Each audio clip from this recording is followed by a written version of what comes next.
In April 2025, 4 individuals face their final moments at the hands of the state. Today, we'll walk through their crimes, their final appeals, their last meals, and the words they chose to leave this world with. These stories aren't just about death. They're about the lives destroyed, the families shattered, and the ultimate price our justice system demands. This is Criminal Tapes, and we bring to you the final chapter in America's most notorious criminal cases. Let's begin.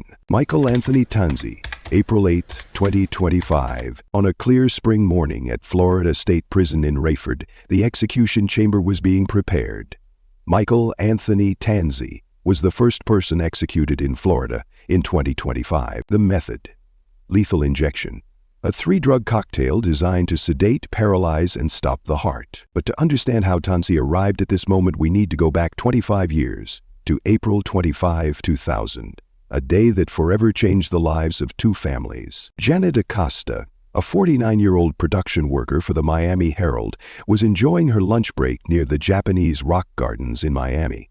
The mother of 2 had worked at the newspaper for years, known for her reliability and warm personality. As she sat in her van eating lunch, she had no idea she was being watched. Michael Tanzi, then 23, approached her vehicle.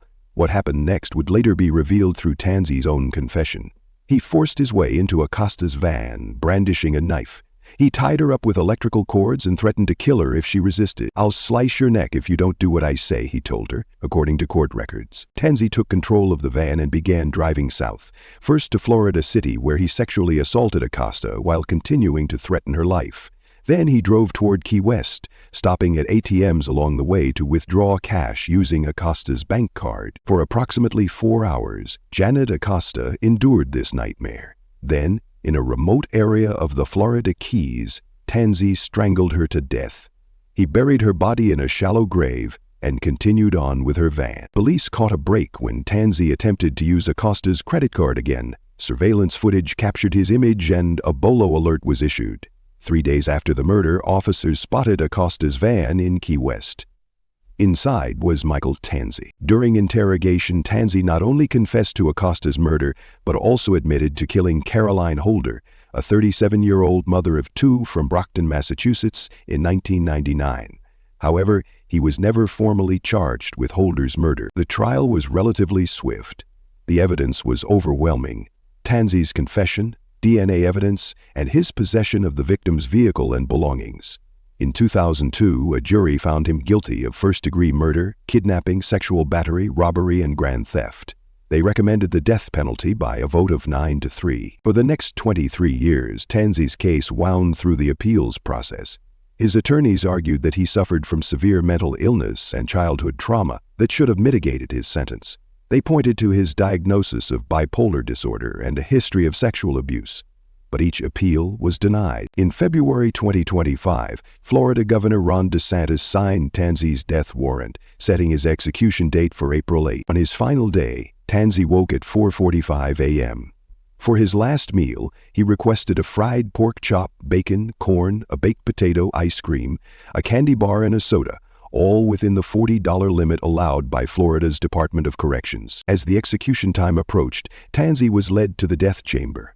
Witnesses, including members of Janet Acosta's family and media representatives, watched through a glass partition. When asked if he had any final words, Tanzi spoke clearly into the microphone. "I want to apologize to the family of Janet Acosta and Caroline Holder for taking their lives. Heavenly Father, please do not blame those who do not know what they're doing." The execution began at 6:02 p.m. The first drug, an anesthetic, was administered. Then came the paralytic agent, followed by potassium chloride to stop his heart. At 6:17 p.m., Michael Anthony Tanzi was pronounced dead. Outside the prison, small groups of protesters both supporting and opposing the death penalty held vigil. Janet Acosta's daughter told reporters, "Nothing brings Mom back, but there's some peace in knowing he can never hurt anyone else." Mikhail Dean Mahdi, April 11, 2025. 3 days after Tanzi's execution, South Carolina prepared for its second execution of 2025. Broad River Correctional Institution in the Columbia would be the site where Mikhail Dean Mahdi, 42, would face a method of execution rarely used in modern America: the the firing squad. Mahdi's path to death row began in 2004 when he pleaded guilty to multiple killings, including the murder of police officer CPL Darrell Seeley. The crime that sealed his fate occurred on July 18, 2003, when Mahdi, then 21, was on a violent crime spree that spanned multiple states. Seeley, a 25-year veteran of the Beaufort County Sheriff's Office, had responded to reports of an armed robbery at a convenience store. As he approached the suspect's vehicle, Mahdi opened fire with an assault rifle, killing the officer instantly.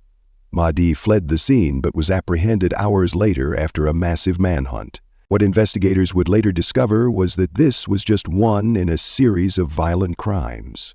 Mahdi had already killed a store clerk in Alabama and committed multiple armed robberies across the Southeast. The evidence against him was overwhelming, including surveillance footage, witness testimony, and the murder weapons found in his possession. Rather than face trial, Mahdi pleaded guilty to all charges in 2004. During the sentencing phase, prosecutors painted him as a remorseless killer who posed an ongoing threat to society. The defense attempted to introduce evidence of Mahdi's traumatic childhood, including severe physical and sexual abuse, but much of this testimony was limited by the court. The jury deliberated for just 4 hours before recommending the death penalty, which the judge imposed. For the next 21 years, Mahdi's case moved through the appeals process. His attorneys consistently argued that his extensive history of childhood trauma, mental illness, and brain damage wasn't properly presented during his sentencing. They noted that since his arrest, Mahdi had transformed, becoming what one prison chaplain described as a thoughtful, remorseful man who mentors younger inmates. His final appeal to the U.S. Supreme Court focused on the constitutionality of South Carolina's execution methods. In 2023, South Carolina had resumed executions after a 13-year hiatus due to difficulties obtaining lethal injection drugs. The state now offered death row inmates a choice between lethal injection, electrocution, or firing squad. Mahdi's attorneys argued that all three methods constituted cruel and unusual punishment. The Supreme Court declined to hear the case in February 2025, clearing the way for his execution. On his final day, Mahdi spent time with his spiritual advisor, a Buddhist monk who had been working with him for the past decade. For his last meal, he requested vegetable curry, rice, naan bread, and mango lassi, reflecting the spiritual path he had embraced during his incarceration. As the execution time approached, Mahdi was led to the death chamber, where he was strapped to a metal chair with a hood placed over his head. A target was placed over his heart. In the adjacent room, 3 volunteer marksmen from the Department of Corrections, their identities concealed, prepared their rifles. One would be loaded with a blank, ensuring that none would know with certainty if they had fired the fatal shot. When asked if he had any final words, Mahdi spoke of transformation and forgiveness. To Officer Seeley's family, "I know my words mean little, but I am truly sorry for the pain I've caused. I was a different person then, angry, lost, and broken. I hope in some small way this brings you peace. To my family, thank you for your love despite everything. I go now with a clear mind and an open heart." At 6:00 p.m., the warden gave the signal. 3 shots rang out simultaneously. At 6:07 p.m., Mikaeldeen Mahdi was pronounced dead. Outside the prison, protesters held signs condemning the use of firing squads as barbaric and medieval. Officer Seeley's widow told reporters, "This doesn't bring Darrell back, but it closes a chapter that's been open far too long." Moises Sandoval Mendoza, April 23, 2025. The Huntsville unit in Texas, often called the Walls, has seen more executions than any other facility in the United States.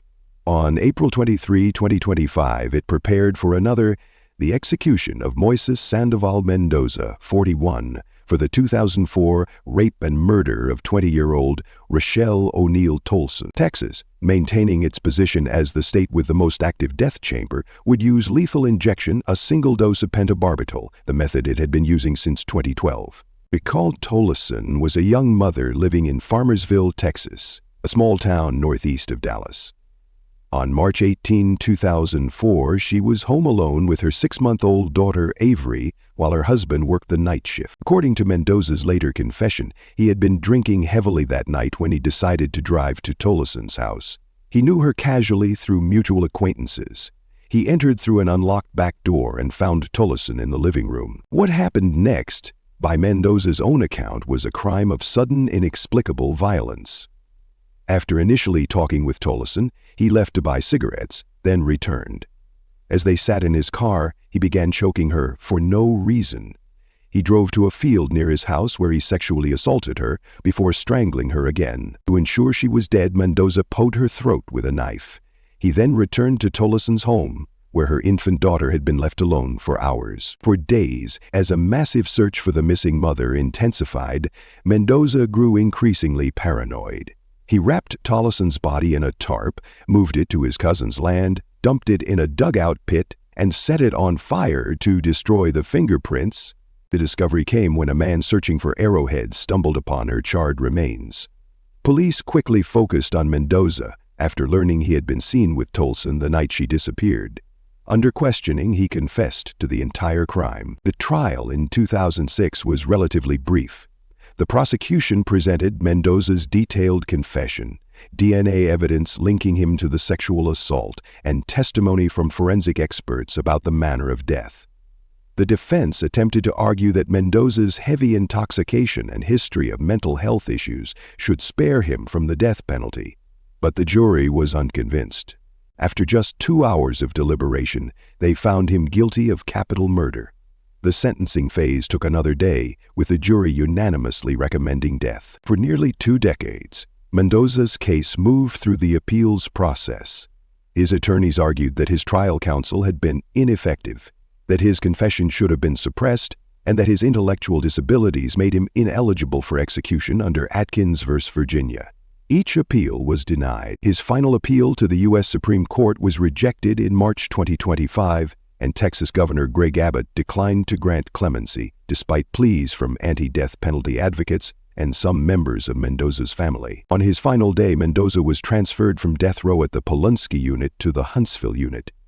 For his last meal, he requested beef enchiladas, Spanish rice, refried beans, tortillas, and a Coca-Cola, a meal reminiscent of his mother's cooking. He spent his final hours writing letters to his family. In one to his parents, he wrote, "I don't know what happened to me at that moment. I turned into the devil, and after I did something that I thought was in a dream." As the execution time approached, Mendoza was led to the death chamber and strapped to the gurney. Witnesses, including members of Tolleson's family and media representatives, watched from behind glass. When asked if he had any final words, Mendoza spoke in both English and Spanish. To the Tolleson family, "I know nothing I say can heal your pain. I take full responsibility for what I did. It was unforgivable. To my family, gracias por todo su amor. Los quiero mucho. Mama, Papa, los veré en el cielo. Thank you for all your love. I love you very much. Mom, Dad, I'll see you in heaven." The execution began at 6:00 p.m. The lethal dose of pentobarbital was administered, and at 6:12 p.m., Moises Sandoval Mendoza was pronounced dead. Outside the prison, Rachel Tolleson's parents spoke briefly to reporters. 21 years is too long to wait for justice, her father said. But today, finally, Rachel can rest in peace. James Osgood, April 24, 2025. Just one day after Mendoza's execution in Texas, Alabama prepared for its first execution of 2025. At Holman Correctional Facility in Atmore, James Osgood, 55, would face lethal injection for one of the most disturbing murders in recent Alabama history. The victim was Tracy Lynn Weileman, a 44-year-old woman who had recently divorced and was starting a new chapter in her life in Chilton County, Alabama. What happened to her on October 13, 2010, would shock even veteran investigators. According to court records, Osgood and his girlfriend, Tanya Van Dyke, who was Weiland's cousin, had been staying with Weiland temporarily. What began as an act of family kindness ended in unimaginable horror. On that October evening, after Weileman returned from work, Osgood and Van Dyke executed what prosecutors would later describe as a premeditated attack inspired by a Hollywood torture scene. They sexually assaulted Weileman in ways too graphic to detail here, before Osgood sliced her throat with such force that he nearly decapitated her. The pair then attempted to clean the crime scene, disposing of evidence in various locations. They might have succeeded in covering their tracks if not for a crucial mistake. Osgood left his cell phone at the scene. When police found Wileman's body the next day after she failed to show up for work, they quickly discovered the phone.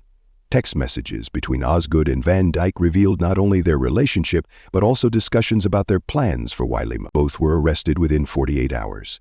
During interrogation, Van Dyke broke down and implicated Osgood as the primary killer, though she admitted to participating in the sexual assault. Osgood, meanwhile, attempted to blame Van Dyke for the murder, claiming he had blacked out during parts of the evening. The trial in 2012 presented jurors with evidence so disturbing that several had to be excused temporarily.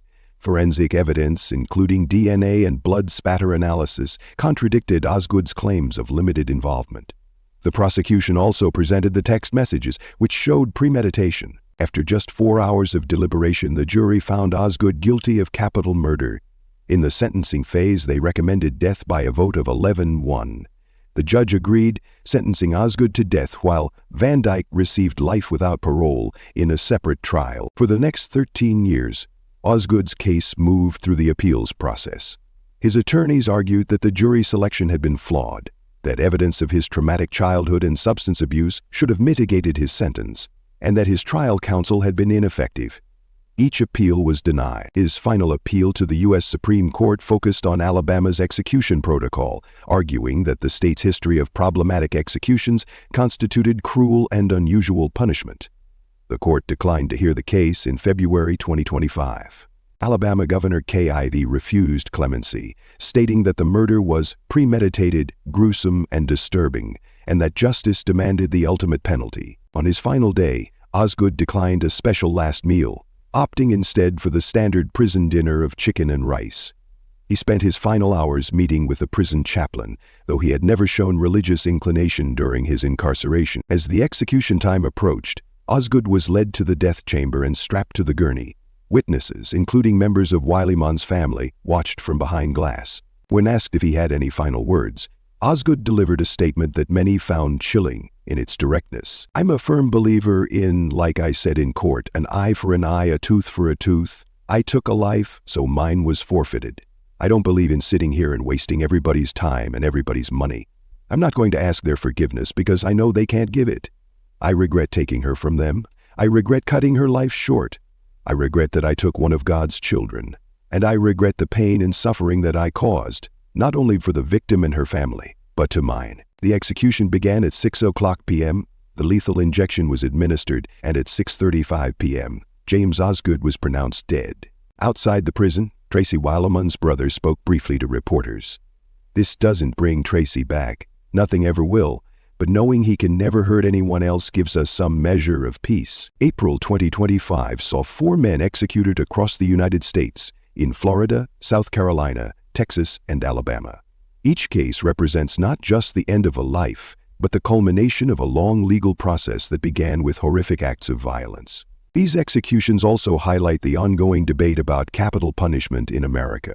While some see these deaths as justice served, others point to the varying methods, the lengthy appeals process, and questions about the humanity of state-sanctioned killing. What's undeniable is the ripple effect of violence, how one person's actions can devastate families, communities, and ultimately lead to their own destruction. As we document these final chapters, we remember not just how these individuals died, but the lives they took, the pain they caused, and the complex questions their cases raise about justice, punishment, and our society's values. I'm your host, and this has been Criminal Tapes.